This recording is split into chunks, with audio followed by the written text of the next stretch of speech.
What up? What up, my Hey, guys? Welcome to another show, man. It's NBA Talk with Jay. We got to get the NBA theme song going, man. The old vibes. It's the off season, but I always say if you stay ready, my guys, you don't have to get ready, man. We always trying to get some cash here and try to get some early looks, right? That's how you get ahead of everybody else that's waiting until the last minute to try and get locked in.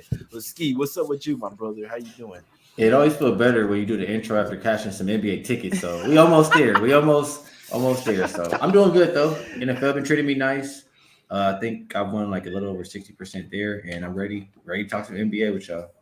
Let's do it. What's up, Rob? The guy, we got the cash man with us, man. When Rob comes on the show, we get cash. What's up, Rob? It's Tuesday. What's up with you? Yeah, good to be here with you guys. Glad we're going to get through this. Do some NBA previews. The three of us, like Skee said, NFL's been good to me too. 65% so far, so we're getting paid on that end. And baseball's been rolling the last. I don't know. It took me a while to get rolling, guys. Be honest with you, but this month of September has been really, really good. So we're happy. Better late than never. And sometimes winning at the end outweighs losing in the beginning. So we'll take it. But we'd love to win at this NBA right off the bat here. So here we go.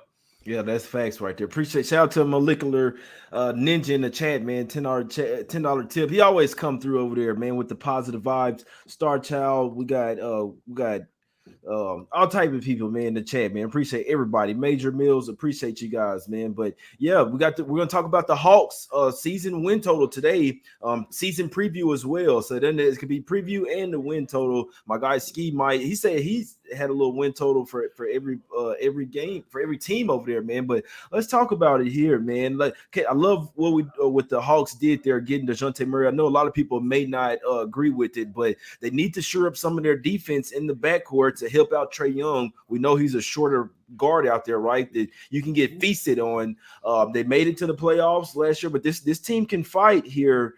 It's all about the depth. Now, Rob, how you looking at this team, the Hawks? Do you like the move with DeJounte Murray coming over there?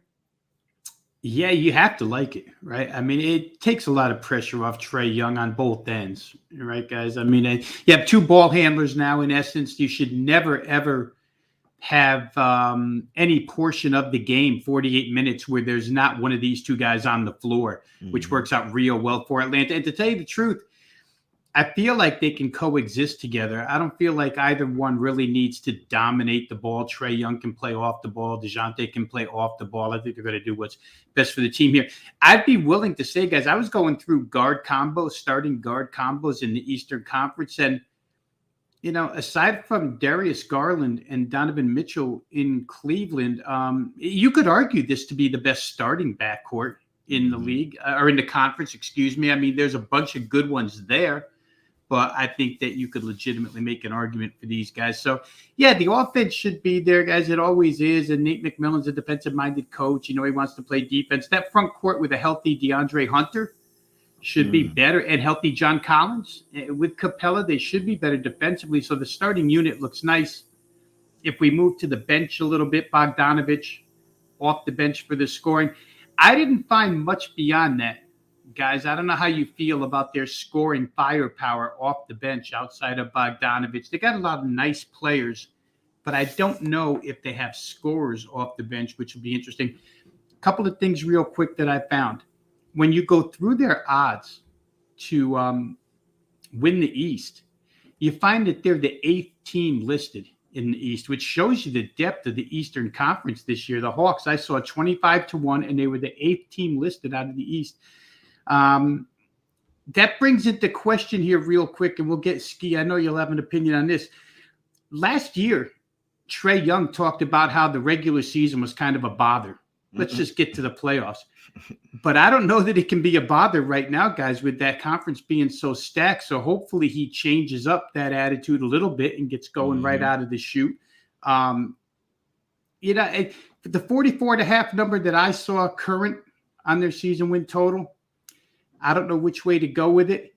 But I would say this.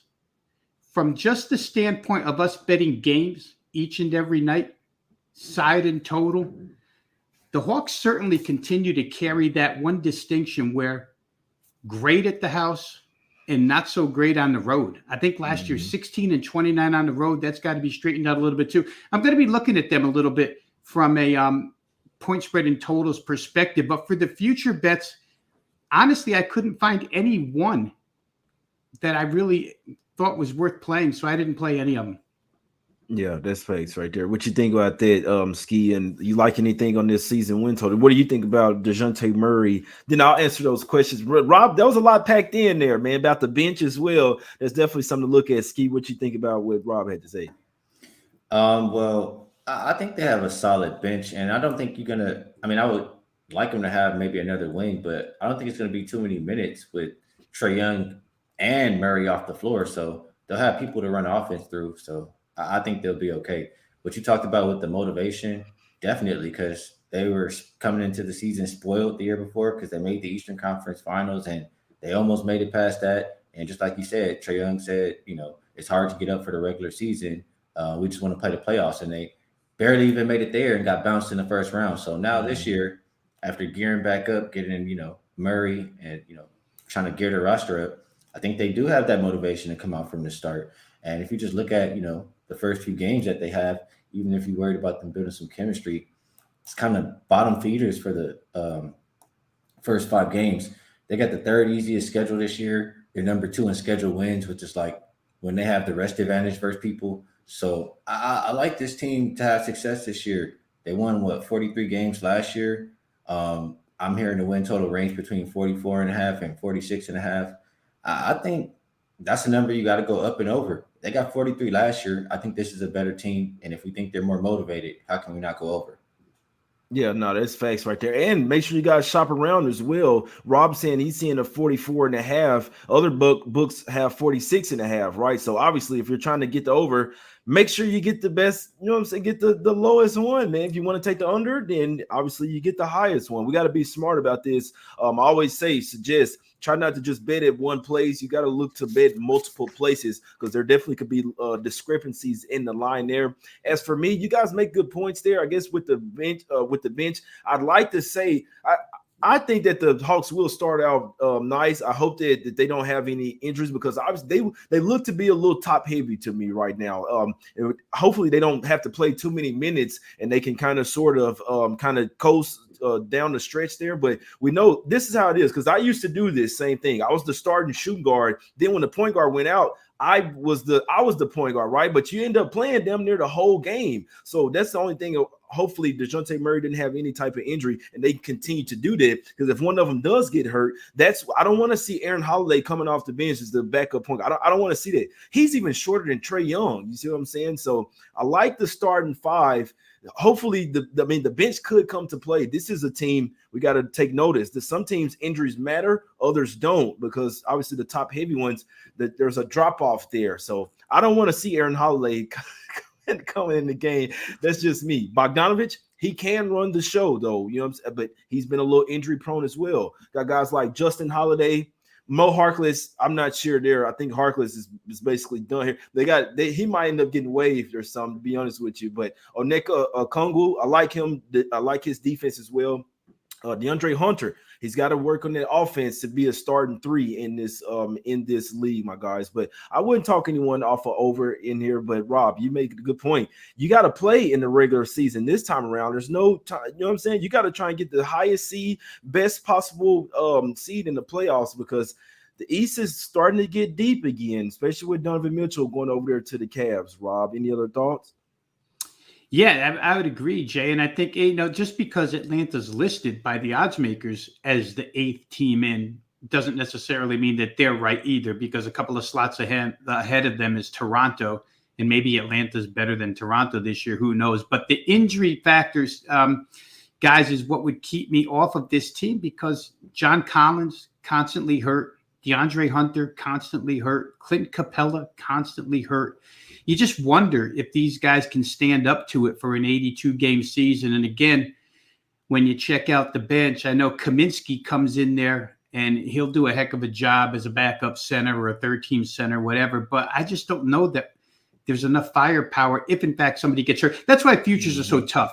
Fact. Because we got to bet what we see on paper right now, but who knows in January if what we're staring at today will be the same. So, boy, that guard tandem is really, really good. I'd rather bet these guys on a game-to-game basis, whether it be total We'll see how they get priced. How do you guys feel? I mean, I feel like they're going to raise the power rating, the odds makers will, and the Hawks may be even heavier priced favorites at home against bad teams. Skee mentioned at the start of the season, it's a little bit of a cakewalk for them. Be interesting to see where these numbers come. What you think about that, Skee? That was a good point there. With the, I like how Skee came with the rest advantage numbers, with the expected wins, with the early schedule as well. But I agree with you, Rob. I've never placed the NBA futures. Not saying that they don't cash, but I just always worry about injuries and shit like that, and teams start to give up. Maybe I guess if I did, I'd be taking unders. I guess that's what I'm saying. But Skee cashes with those win totals. What you liking, Skee? Yeah, I had success last year, and this futures market won like a little over 23 units. So here I am back again. And the big thing to me, like everybody who knows when I'm betting basketball, what I'll talk about, for the most part, I want the team with more rest in my pocket. If they're more rested and I have other reasons to take them, I want them. And this is a team that's going to have the most rest advantage. It's number 2. Like I said, those schedule wins, that's telling me they're going to have a lot of rest advantage baked in that schedule. So I just don't think it's a win total. For me, I'm playing the contest too, so I have to pick each one for every team. I don't think this is one you can bet under. And I would ask you guys a question here. Just a question, not saying I'm betting it. But if Atlanta, has the 30 easy schedule, Miami has the 5th toughest. I know Miami is good, but does Atlanta have a chance at plus 160 to win the division? That's a good point there, Rob. That's a good point, man. I need to see the Heat's offense take another level up as well. I do think I like the adding of Murray here because he really is a shutdown type of player. Like, Rob, if this guy stays healthy, you put him on the best guy on the other team. See what I'm saying? Let Trey cook, and you still have to worry about him offensively as well. They could be working with some here, Rob. What do you think about what Skee said about them to possibly win a division here? Yeah, and I'm thinking, Skee, if you want to play them to win a division, talk to me because I can get you plus $2 right now. You don't want that plus 160, man. I'll get you $2. And I agree. I mean, if all works out right, maybe it's worth the shot on Atlanta, because if all works out right, they could be the first place team in that division if Trae Young wants to play regular season basketball. And the rest factor, I think that Skee brought up, is huge. We know that's huge in the NBA. Rested teams cover. When we do daily shows, we go through this all the time.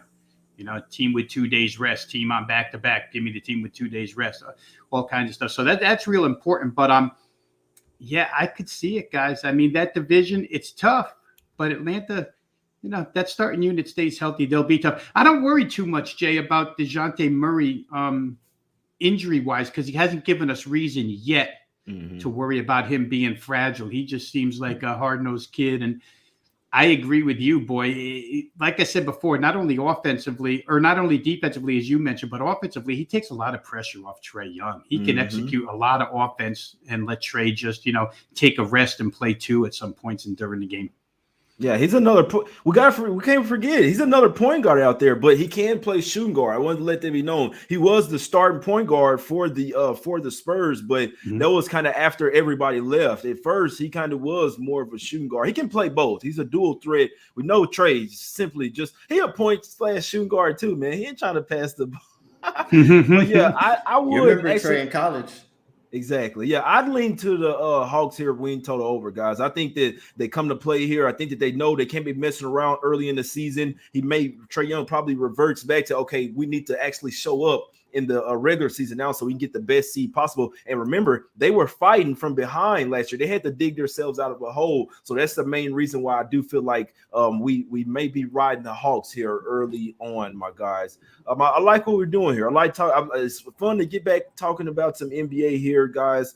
We lean towards the over. Skee's on the over in that one. Maybe definitely line shop for that division winner, guys. Plus 60 all the way to $2. If you take, why would you get plus 160? Why? If it's plus $2 out there, guys. I mean, you don't lose money with this even with a win. So we always trying to cash, guys. But anything else on this one, Robbie? Anything else with the Hawks? Any other closing thoughts, my brother? It's something I missed, Jay, that's become huge in NBA betting. I don't do a lot of it myself, but towards the end of the year, I started doing it. But these player props, right? Last year, DeJounte Murray was a home run points, rebounds, assists, because he's a multi-threat type of player. Be interesting to see where his numbers get set now that he's going to give a lot of offense away to Trae Young, assist-wise, point-wise, maybe not rebound-wise. But I know, Skee, you played a lot of player props last year with a lot of success. And we're always betting against numbers, right? So it depends where these books want to set these player prop numbers at. But I just wonder how much comes off of DeJounte Murray's PRA and stuff like that this year, whether it's still bettable, and we won't know till we see numbers. But I think it's something to consider here. And if Trae Young, or if these guys are going to take turns night in, night out basis, right? One night's Trae Young's night, one night's DeJounte Murray's night. It'll be interesting to watch the Hawks. It really will.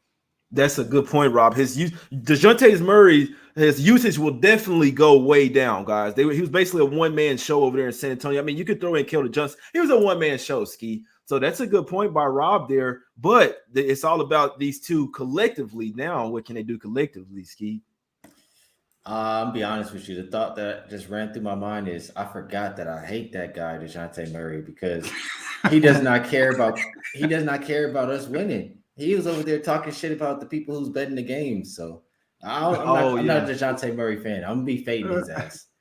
You know what? There's a good point in the chat, guys. Atlanta could be a good first quarter team this year, and I feel like they will play to the over. It's a really good point. I mean, don't get it twisted. Their defense is a lot better, but I must say maybe the depth off the bench. I mean, even if they do end up putting Holiday in there, he's food. Bogdanovich isn't a bad defender. Justin Holiday somewhat lost his step. He's basically kind of like a 3-and-D guy. Mo Harkless, I don't want to be disrespectful, but he doesn't necessarily belong on an NBA team. Maybe one of the bottom dwellers, but I was surprised to see them try and get guys like Harkless. I'm not sure about that one, man. But if the Kings are trading you, there's something up with that. If the Kings don't want you, beware, guys. That's something I got to say. But I love doing this with you guys. I can't wait to talk every single team, as many teams as we can get to, man. I'm down to do this every day. If we only have about 30 days, guys, so what are we doing? We're going to try to do one every day, or we got to try to knock out 2 of them a few days or something, man. But it's up to you guys. I'm always down to talk to the NBA. This shit gets me hyped up. I want to go hoop right now, man. But any other thoughts, Skee? You going with you like the over here, right? What did you get it at, my brother? Over, yeah, 46.5. I like it. Yeah, 40. All my numbers are from Westgate, just because I'm entering the Westgate contest. Okay, so hey, they doing the win total Westgate contest over there. I might have to get in that as well, Skee. But I like the looks, man. I appreciate Rob coming on with us as always. We always cash when Rob comes on. Skee as well, man. We cash tickets on this show. Period. May have to. We definitely gonna be looking for spots to back the Hawks, guys. That's for sure. I'm definitely gonna be looking for spots to back them. Can't wait till the season starts. That's Skee Profit, man. Go follow him on Twitter right now at Skee Profit. Go check him out at Wager Talk as well. It's $2 Tuesday over there at Wager Talk, man. So if you want to get some good plays for only $2 at wagertalk.com, go check it out. Always checking the live odds screen as well, guys. Make sure you're getting the best of the numbers. Go check out Rob Veno as well. Big Dog Rob, did you got any promo codes, or what do you have going for us at Wager Talk today? I know you got some baseball up over there. Yeah, baseball's up and available right now, Jay. 4% best bet over there at wagertalk.com. I do realize it's $2 Tuesday. I am not the $2 handicapper over there, but plays are still available. I'm going to release a couple of college games today, guys. Okay. Try and get the best of the number early for the clients. So go ahead and check it out over there at wagertalk.com. And real quick, just since we're doing an NBA show here, I will throw out there that at Wager Talk since 2018, #1 in profit over there, 4 years running at wagertalk.com. I think it's plus something like 157% ROI since 2018. So you want to check us out. We're going to try and give you the best info we can on every single one of these teams. And you know how much we love money, so we'll try and pass them on to you guys. Rob is the man. I mean, Skee is the man too. Rob is my guy, man. So we cash tickets over here. I can't wait to do some NBA shows, you guys. We're gonna make some cheddar this year. Let's just put it that way, man. Go follow him on Twitter as well. Rob Veno's at Rob Veno Sports. You can follow me as well at J Money is Money. Let's get some cash, my guys. It's us against the bookies. Let's take them to Smack City. We'll be back with more team previews. We're out. Until next time.